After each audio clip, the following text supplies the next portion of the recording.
Selamat datang di channel YouTube Manja Dawajada 2022 Ngopi, Ngobrol Pintar. Kami hadir dengan video-video menarik dan bermanfaat untuk memperkaya pengetahuan dan wawasan Anda. Jangan lewatkan konten istimewa lainnya yang kami tawarkan. Bergabunglah dengan komunitas cerdas dan bersemangat kami dengan menekan tombol subscribe sekarang. Dapatkan notifikasi video terbaru dan tetap up to date dengan mengaktifkan lonceng. Jika video kami bermanfaat, langkah selanjutnya adalah subscribe, like, komen, dan share kepada teman-teman Anda. Terima kasih telah bergabung dengan kami. Mari bersama-sama tumbuh dan belajar menjadi pribadi yang lebih baik. Sampai jumpa di video-video kami yang akan datang. Selamat menonton. Oke. Hari ini materi yang akan kita bahas tentang unsupervised learning, tapi sebelum itu adapun tujuan materi ini satu.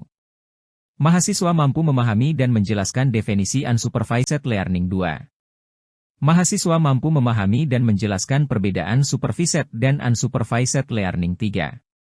Mahasiswa mampu memahami dan menjelaskan kelebihan dan kekurangan unsupervised learning 4. Mahasiswa mampu memahami dan menjelaskan jenis-jenis unsupervised learning 5. Mahasiswa mampu memahami dan menjelaskan teknik evaluasi unsupervised learning di mesin learning 6. Mahasiswa mampu memahami dan menjelaskan contoh penggunaan unsupervised learning. Oke, mari kita bahas satu persatu materi hari ini. Selamat datang di video ini, di mana kita akan membahas tentang unsupervised learning. Unsupervised learning adalah salah satu jenis pembelajaran mesin yang sangat menarik. Bedanya dengan pembelajaran supervisi adalah tidak adanya data latihan dengan label atau output yang diketahui sebelumnya. Dalam unsupervised learning, model mesin learning diberikan dataset tanpa informasi mengenai kelompok atau kelas pada setiap data. Tujuan utama dari unsupervised learning adalah menemukan pola-pola tersembunyi dalam dataset, seperti pengelompokan data ke dalam klaster atau reduksi dimensi. Jadi, apa yang dilakukan oleh algoritma unsupervised learning? Algoritma ini harus mencari cara untuk mengekstraksi fitur-fitur penting dari dataset dan membuat grup-grup berdasarkan kesamaan antara titik-titik data tersebut. Ini bisa berarti menemukan keterkaitan yang tidak terlihat sebelumnya atau mengidentifikasi pola-pola yang menarik. Unsupervised learning memiliki banyak aplikasi di berbagai industri. Sebagai contoh, dalam deteksi penipuan pada transaksi keuangan, algoritma unsupervised learning dapat membantu mengidentifikasi pola-pola aneh yang menunjukkan adanya kecurangan. Dalam segmentasi pelanggan untuk pemasaran yang lebih efektif, unsupervised learning dapat membantu mengelompokkan pelanggan ke dalam kelompok-kelompok berdasarkan perilaku atau preferensi mereka. Dan dalam pengenalan pola visual pada citra medis atau video, unsupervised learning dapat membantu mengidentifikasi pola-pola yang mungkin penting bagi diagnosis atau analisis lebih lanjut. Unsupervised learning memainkan peran yang sangat penting dalam mendapatkan insight dari data secara tidak langsung. Meskipun belum optimal dibandingkan dengan supervised learning, teknik ini membuka peluang besar untuk mengeksplorasi dan memahami data dengan lebih mendalam tanpa harus memiliki label target sebelumnya. Oke, selanjutnya pada kesempatan ini, kita akan membahas konsep yang menarik dalam mesin learning, yaitu unsupervised learning. Teknik ini sangat berguna ketika kita harus mengolah dataset yang besar dan kompleks tanpa adanya label kelas atau target output. Bayangkan Anda memiliki tumpukan foto-foto tanpa keterangan apapun. Kita tidak tahu siapa orang-orang dalam foto tersebut atau apa objeknya. Tugas kita adalah mengelompokkan gambar-gambar tersebut berdasarkan kesamaan dengan cara yang logis. Unsupervised learning mirip dengan misi kita untuk mengelompokkan foto-foto tersebut ke dalam kelompok-kelompok berdasarkan ciri-ciri tertentu seperti warna, bentuk, atau benda pada setiap gambar. Kita bisa memulai dengan mencari pola dan kemiripan antara gambar-gambar tersebut. Kemudian, kita menempatkan mereka ke dalam kelompok-kelompok berbeda sesuai dengan karakteristik yang sama. Misalnya, jika ada banyak gambar manusia, kita bisa membuat klaster bernama manusia dan memasukkan semua foto manusia ke dalam klaster tersebut. Selanjutnya, kita dapat membuat subklaster lagi berdasarkan jenis-jenis manusia, seperti anak-anak atau dewasa, untuk lebih memperinci hasilnya. Proses clustering ini tidak perlu dilakukan secara manual, karena algoritma mesin learning dapat melakukan pekerjaan ini secara otomatis hanya dengan menggunakan dataset input. Inilah yang menjadi daya tarik utama dari teknik unsupervised learning. Teknik ini mampu menemukan pola-pola tersembunyi dari data tanpa adanya label output sebelumnya. Dengan menggunakan unsupervised learning, kita dapat mengenali pola dan struktur yang tersembunyi dalam data yang tidak terstruktur. Hal ini sangat berguna dalam berbagai bidang seperti pengenalan wajah, analisis data sosial, dan bahkan pengelompokan produk dalam e-commerce. Oke, selanjutnya. Kita akan membahas contoh kedua unsupervised learning dalam contoh ini ilmu pengetahuan biologi dan farmakologi. Sebagai seorang ilmuwan biologi, mungkin Anda ingin mempelajari pola-pola dalam data genetika manusia tanpa adanya informasi kelas atau label output. Nah, disinilah unsupervised learning hadir sebagai alat yang berguna. Unsupervised learning adalah teknik yang memungkinkan kita untuk mengelompokkan gen-gen berdasarkan kemiripan karakteristiknya, seperti urutan basa DNA atau ekspresi gen, tanpa adanya label yang sudah diketahui sebelumnya. Dengan menggunakan teknik ini, kita dapat membentuk klaster-klaster baru dari kelompok-kelompok tersebut dan mendapatkan pemahaman yang lebih baik tentang hubungan antara setiap jenis gen. Selain itu, algoritma unsupervised learning juga dapat membantu dalam penemuan obat-obatan baru. Bagaimana caranya? Algoritma ini mampu mengidentifikasi struktur molekul-molekul tertentu yang memiliki sifat-sifat terapeutik tertentu dengan cara yang efisien.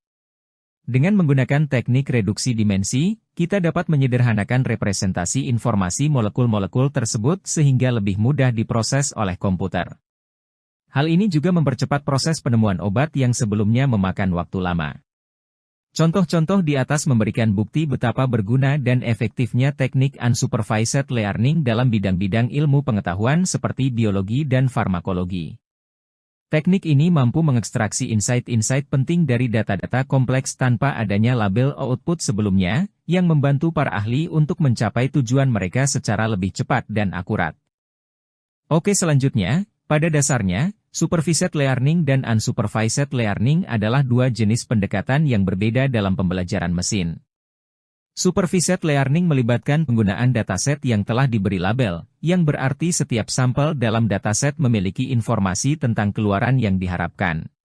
Di sisi lain, unsupervised learning tidak melibatkan label pada dataset, sehingga algoritma harus menemukan pola atau struktur dalam data tanpa adanya panduan. Dalam supervised learning, algoritma belajar dari contoh-contoh yang sudah diketahui keluarannya. Misalnya, dalam kasus klasifikasi sehat atau sakit yang disebutkan sebelumnya, algoritma supervised learning akan mempelajari hubungan antara tekanan darah dan kadar gula darah dengan label kesehatan yang telah diberikan pada dataset. Dengan demikian, ketika ada data baru yang masuk, algoritma dapat mengklasifikasikan data tersebut berdasarkan pola-pola yang telah dipelajari. Sementara itu, unsupervised learning bekerja dengan cara yang berbeda.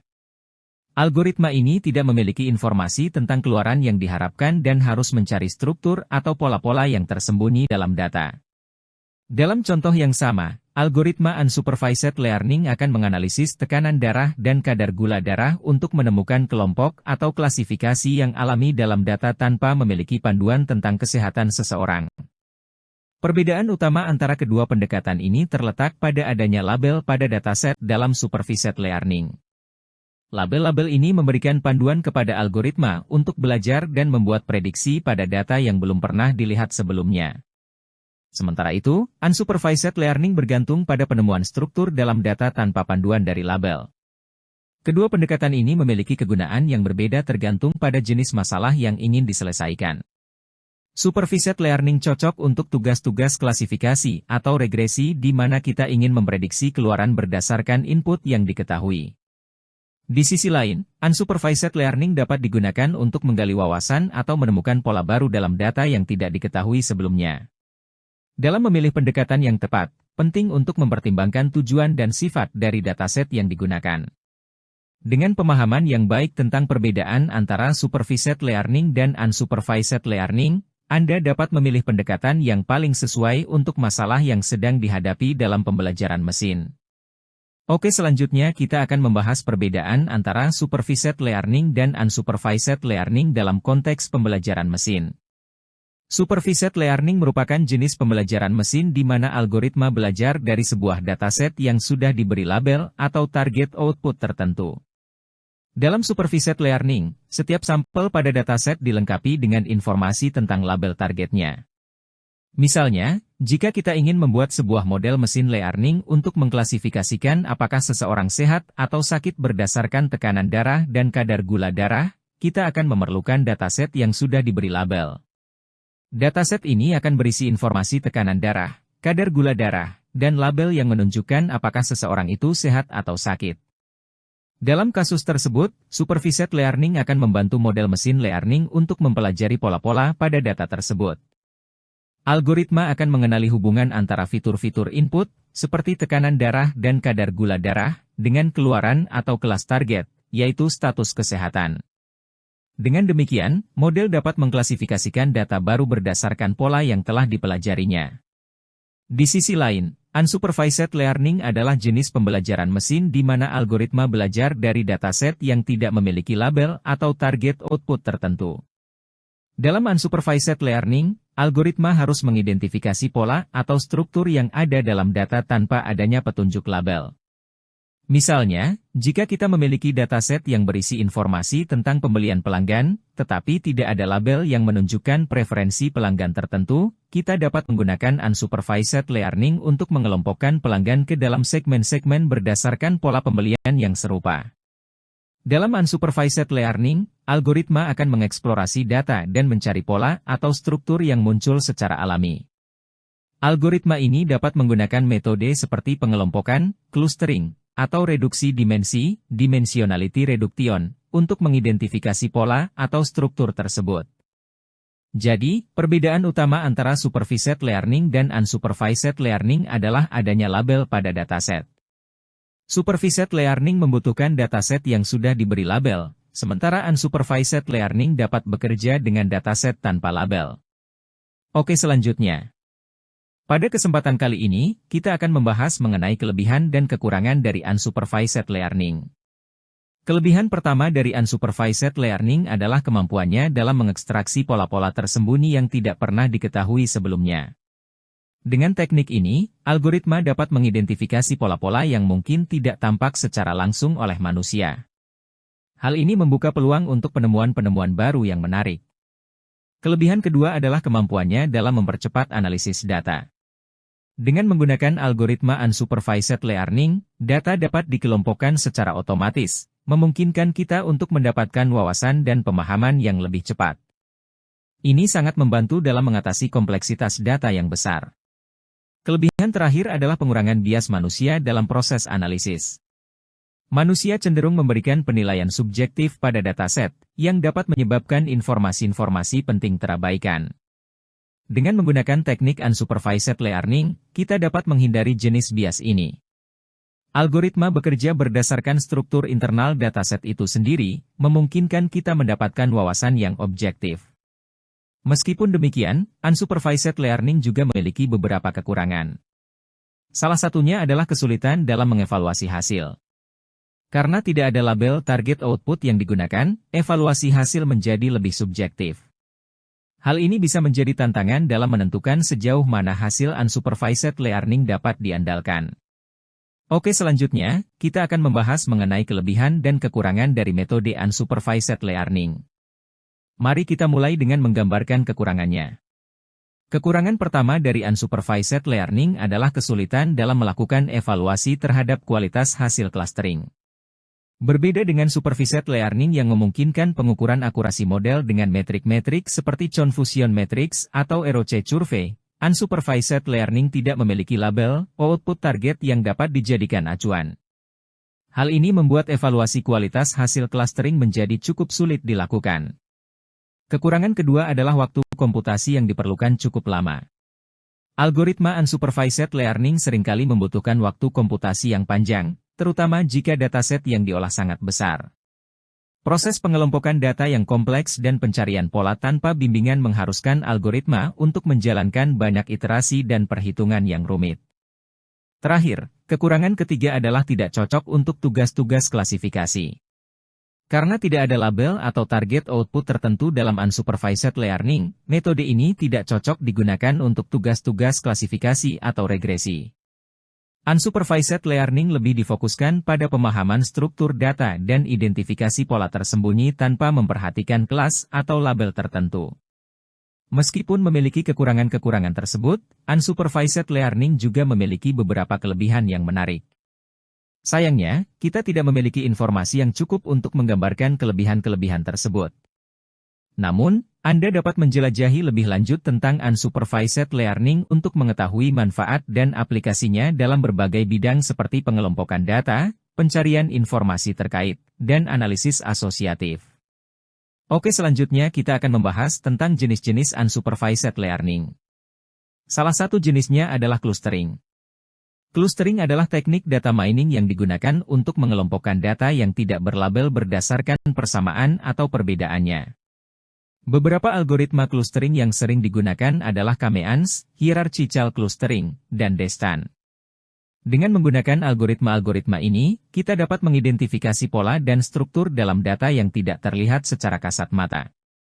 Clustering memiliki berbagai aplikasi yang luas, mulai dari segmentasi pelanggan, analisis sosial, hingga pengelompokan data genetik.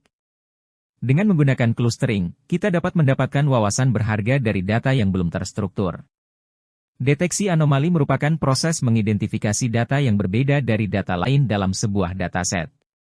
Teknik ini penting dalam mengungkapkan pola tersembunyi atau fenomena yang tidak biasa yang memerlukan perhatian lebih lanjut.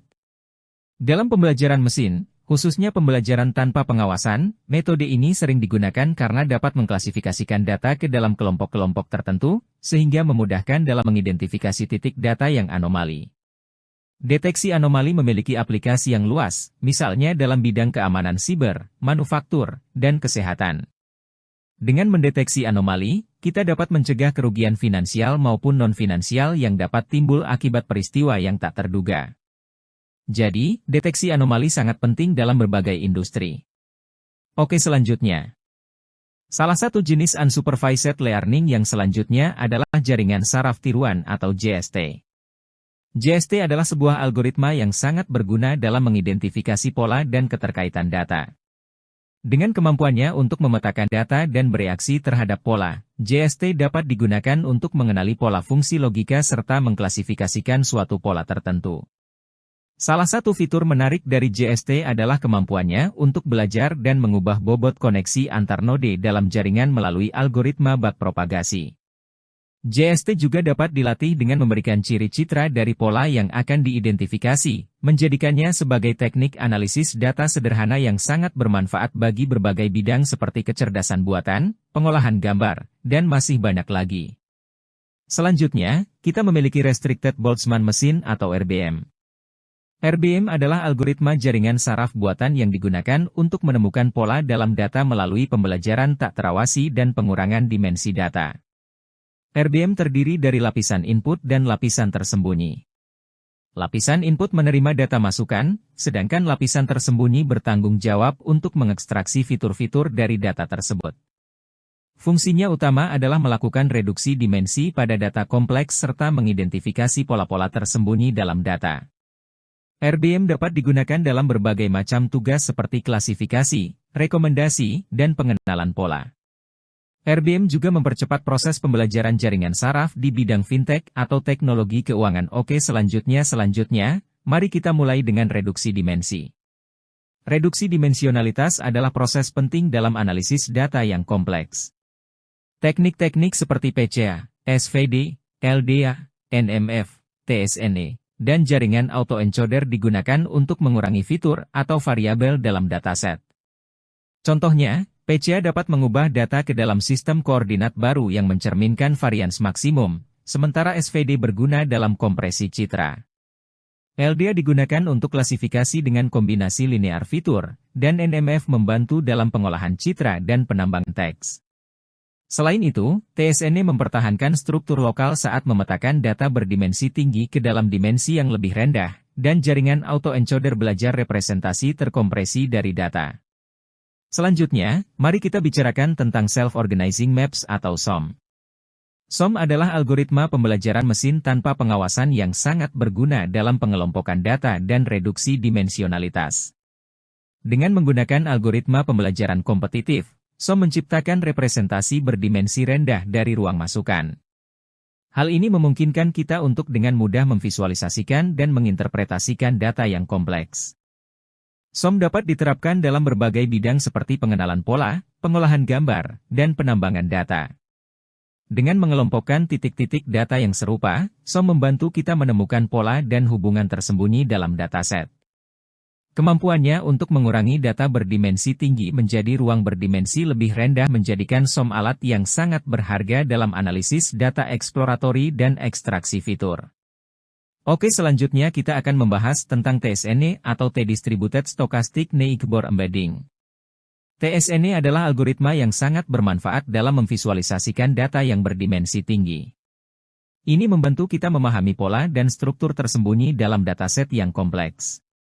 Algoritma ini dapat digunakan untuk berbagai jenis data, mulai dari gambar hingga audio, dan bahkan data biologis. Salah satu kelebihan utama TSNE adalah kemampuannya untuk menciptakan peta tunggal yang mengungkapkan struktur pada berbagai skala yang berbeda. Ini sangat berguna ketika kita memiliki data berdimensi tinggi yang memiliki manifold berdimensi rendah yang saling terkait. Misalnya, ketika kita ingin memvisualisasikan gambar objek dari beberapa kelas yang dilihat dari sudut pandang yang berbeda. Dengan menggunakan TSNE, kita dapat mengeksplorasi data, melakukan pengelompokan, klasifikasi, dan bahkan mendeteksi anomali. Algoritma ini membantu kita memahami lebih dalam tentang data yang kompleks dan membantu dalam pengambilan keputusan yang lebih baik. Oke, selanjutnya. Jenis-jenis algoritma unsupervised. 1. Clustering. Clustering adalah algoritma yang digunakan untuk mengelompokkan titik-titik data yang serupa bersama-sama berdasarkan kesamaan dan perbedaan mereka. Beberapa contoh dari algoritma clustering termasuk K-means, hierarchical clustering, dan Destan. Dalam clustering, data akan dikelompokkan menjadi beberapa kelompok berdasarkan pola-pola yang ditemukan dalam data tersebut. 2. Anomaly detection. Anomaly detection adalah algoritma yang digunakan untuk mengidentifikasi titik-titik data yang sangat berbeda dari seluruh data lainnya. Hal ini sangat berguna dalam mendeteksi penipuan atau aktivitas tidak biasa lainnya. Algoritma ini akan mencari pola-pola yang tidak biasa atau tidak sesuai dengan pola umum dalam data untuk mengidentifikasi anomali. 3. Neural networks. Neural networks adalah algoritma yang digunakan untuk mengidentifikasi pola pada data dengan mensimulasikan perilaku otak manusia. Algoritma ini memiliki kemampuan untuk belajar dan mengenali pola-pola kompleks dalam data. Neural networks dapat digunakan dalam berbagai aplikasi seperti pengenalan gambar atau pemrosesan bahasa alami.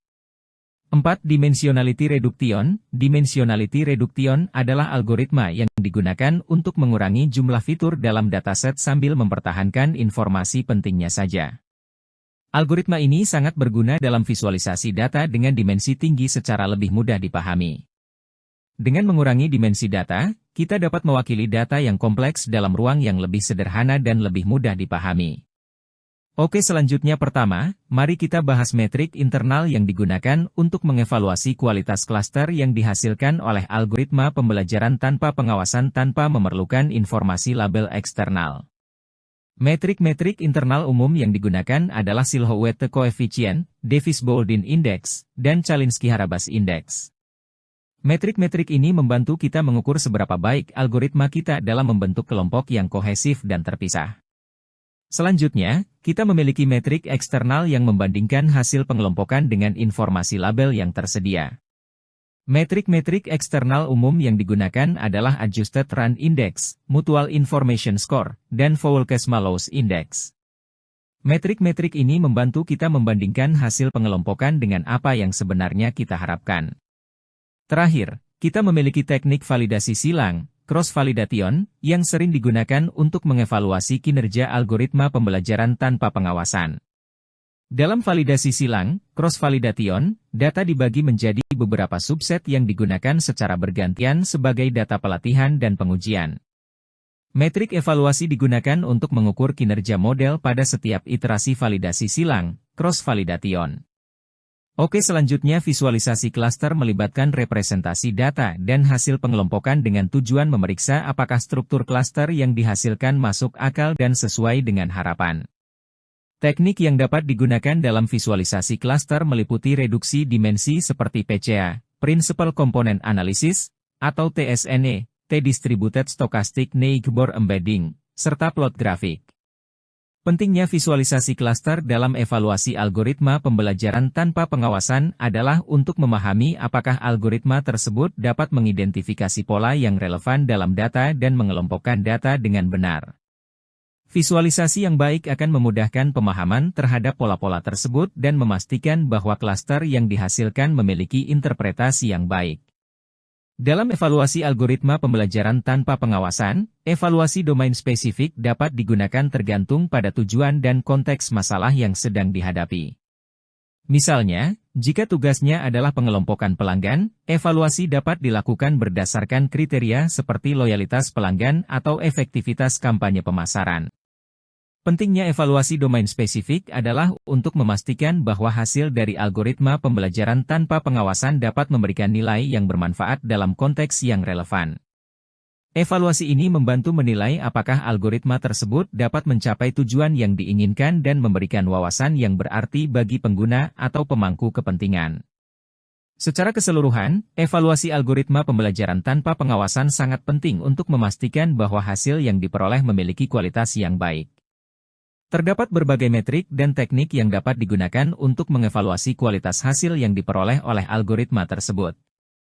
Dengan melakukan evaluasi yang cermat, kita dapat memahami kekuatan dan kelemahan algoritma serta memperbaiki dan meningkatkan performanya. Oke, selanjutnya mari kita mulai dengan yang pertama, clustering. Clustering adalah proses pemisahan dan pengelompokan data berdasarkan kesamaannya. Dalam clustering, data yang memiliki kesamaan akan dikelompokkan bersama, sedangkan data yang berbeda akan dikelompokkan terpisah. Contohnya, clustering dapat digunakan untuk mengidentifikasi segmen pelanggan di dunia bisnis. Dengan menggunakan unsupervised learning, kita dapat mengelompokkan pelanggan berdasarkan preferensi dan perilaku mereka, sehingga memungkinkan perusahaan untuk mengambil keputusan strategis yang lebih baik. Selanjutnya, kita memiliki association. Association adalah proses mencari hubungan antara item-item berbeda dalam dataset. Misalnya, kita dapat menggunakan unsupervised learning untuk menganalisis data transaksi pelanggan dan menemukan pola-pola seperti, jika seseorang membeli produk A, mereka kemungkinan besar akan membeli produk B juga. Informasi ini dapat digunakan untuk mengoptimalkan strategi cross-selling, di mana produk B dapat dipromosikan kepada pelanggan yang telah membeli produk A. Terakhir, kita memiliki dimensionality reduction. Dimensionality reduction adalah proses mereduksi jumlah fitur pada dataset sambil tetap menjaga informasi pentingnya. Dalam beberapa dataset yang kompleks, mungkin terdapat banyak fitur yang tidak relevan atau saling berkorelasi. Dengan menggunakan unsupervised learning, kita dapat mengidentifikasi fitur-fitur paling penting dan menghilangkan fitur-fitur yang tidak relevan, sehingga menyederhanakan dataset dan mempercepat proses analisis. Oke, selanjutnya kita akan membahas tentang salah satu contoh penerapan unsupervised learning, yaitu segmentasi pelanggan atau customer segmentation. Segmentasi pelanggan merupakan proses mengelompokkan pelanggan berdasarkan perilaku pembelian, demografi, dan karakteristik lainnya. Dengan menggunakan algoritma clustering, kita dapat mengidentifikasi kelompok pelanggan yang memiliki kebiasaan pengeluaran, usia, dan jenis kelamin serupa. Hal ini sangat membantu bagi bisnis untuk menyesuaikan strategi pemasaran mereka untuk setiap segmen pelanggan dan meningkatkan penjualan. Selain itu, unsupervised learning juga dapat digunakan untuk deteksi anomali atau anomaly detection. Misalnya, ketika kita memiliki dataset sensor dan ingin mendeteksi data yang tidak biasa atau aneh. Algoritma unsupervised learning akan mempelajari pola dalam data normal dan kemudian menandai data yang sangat berbeda sebagai anomali. Tidak hanya itu, unsupervised learning juga dapat diterapkan dalam klasifikasi teks tanpa terlabel atau unsupervised text classification. Misalnya, ketika kita memiliki dataset dokumen yang besar dan belum terlabel dengan topik-topik yang berbeda. Dalam hal ini, algoritma clustering dapat digunakan untuk mengelompokkan dokumen ke dalam kelompok-kelompok serupa berdasarkan kata-kata kunci tertentu yang muncul di dalamnya. Jadi, dengan menggunakan unsupervised learning, kita dapat memanfaatkan potensi besar dari data yang tidak terlabel untuk mendapatkan wawasan berharga dan membuat keputusan yang lebih cerdas. Terima kasih, materi hari ini telah selesai. Kita akan lanjutkan materi di pertemuan akan datang.